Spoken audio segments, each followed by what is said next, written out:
brought you by Silver Pumps and Motors. Top quality और consistent performance के लिए सिर्फ सिल्वर पंप्स नाम याद रखना. గులియన్ బారే సిండ్రోమ్ ఇంతవరకు తెలుగు రాష్ట్రాలకి పరిచయమే లేని ఈ పేరు ఇప్పుడు వణికిస్తోంది. ఇప్పటికే తెలంగాణలో ఒకరిని బలి తీసుకున్న ఈ వ్యాధి ఇప్పుడు ఏపీలో టెన్షన్ పుట్టిస్తోంది. వరుసగా నమోదవుతున్న కేసులు అధికారులకి కంటి మీద కునుకు లేకుండా చేస్తున్నాయి. అసలు ఏంటి ఈ గులియన్ బారే సిండ్రోమ్? కరోనాలా ఇది కూడా అంటువ్యాధా? వైద్యులు ఏమంటున్నారు?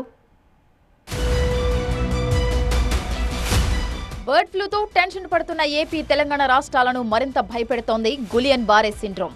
ఇప్పటికే మహారాష్ట్ర, కేరళ రాష్ట్రాల్లో కలవరం పుట్టిస్తున్న ఈ జీబీఎస్ ఇటీవల తెలంగాణకు ఎంటర్ అయింది. సిద్దిపేట జిల్లా సీతారాంపల్లికి చెందిన 25 ఏళ్ల మహిళ ఆసుపత్రిలో చికిత్స తీసుకుంటూ మృతి చెందింది.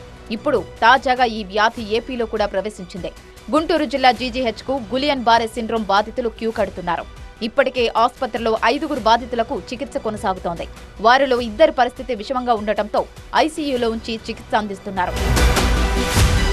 గుంటూరు జిల్లాలో 4 రోజుల్లోనే 7 జీబీఎస్ కేసులు నమోదయ్యాయి.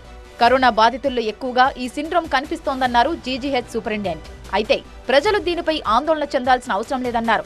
కాళ్లు, చేతులు స్పర్శ కోల్పోయినట్టు అనిపిస్తే వెంటనే ఆసుపత్రికి రావాలని సూచించారు. 7గురిలో 2ని డిశ్చార్జ్ చేసాం. వాళ్ళకి ఇమ్యూనోగ్లోబులిన్స్ మనం ఇవి కొన్ని ఇస్తున్నాము, చాలా ఖరీదైనవి. మిగతా హాస్పిటల్స్లో అవి లేకపోవడం వల్ల అందరూ మన దగ్గరికి పంపిస్తున్నారు. ఈ చుట్టూతా 5 జిల్లాల నుంచి మనకి ఇక్కడ ప్రజానికి వస్తున్నారు. నేను విజ్ఞప్తి చేసేది ఏంటి, అలజడి చెందాల్సిన పని లేదు.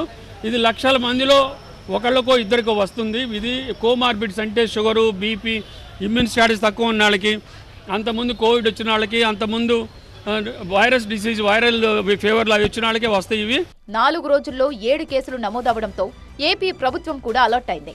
అయితే దీనిపై ఎవ్వరూ భయపడాల్సిన అవసరం లేదన్నారు health principal secretary Krishnababu. Guntur జీజీహెచ్కు వెళ్లిన కృష్ణబాబు న్యూరాలజీ వార్డును పరిశీలించారు. చికిత్సకు అవసరమైన ఇమ్యూనోగ్లోబిన్ ఇంజెక్షన్లు అందుబాటులో ఉంచుతున్నామని చెప్పారు కృష్ణబాబు. జీబీ సిండ్రోమ్ అనేది కొత్త వ్యాధి కాదు, అలాగే ఇప్పుడే వస్తున్నది కాదు. మామూలుగా ఎవరికైనా ఇన్ఫెక్షన్స్ వచ్చి ఆ ఇన్ఫెక్షన్స్కి ఏ ఇన్ఫెక్షన్ వచ్చినా మన బాడీలో యాంటీబాడీస్ తయారవుతాయి. స్టేట్ వైడ్, మన కంట్రీ వైడ్గా ఎక్కడ చూసినా, గ్లోబల్గా చూసినా 1 or 2 cases per 1 lakh population. 1,00,000 కేసుల్లో 1-2 కేసులు రిపోర్ట్ అవడం అనేది చాలా కామన్గా జరుగుతుంది. ఈ వైరస్ పేరు గులియన్ బారే సిండ్రోమ్. దీని బారిన పడిన వారికి ఒళ్లంతా తిమ్మిరిగా అనిపించడం, కండరాలు బలహీనంగా మారడం, డయేరియా, పొత్తికడుపు నొప్పి, జ్వరం, వాంతులు కావడం లాంటి లక్షణాలుంటాయని వైద్యులు చెబుతున్నారు. కలుషిత ఆహారం, నీటి ద్వారా ఈ బ్యాక్టీరియా సోకుతుంది. ఈ వ్యాధి ముఖ్యంగా పిల్లలు, వృద్ధులపైనే తీవ్ర ప్రభావం చూపుతుంది.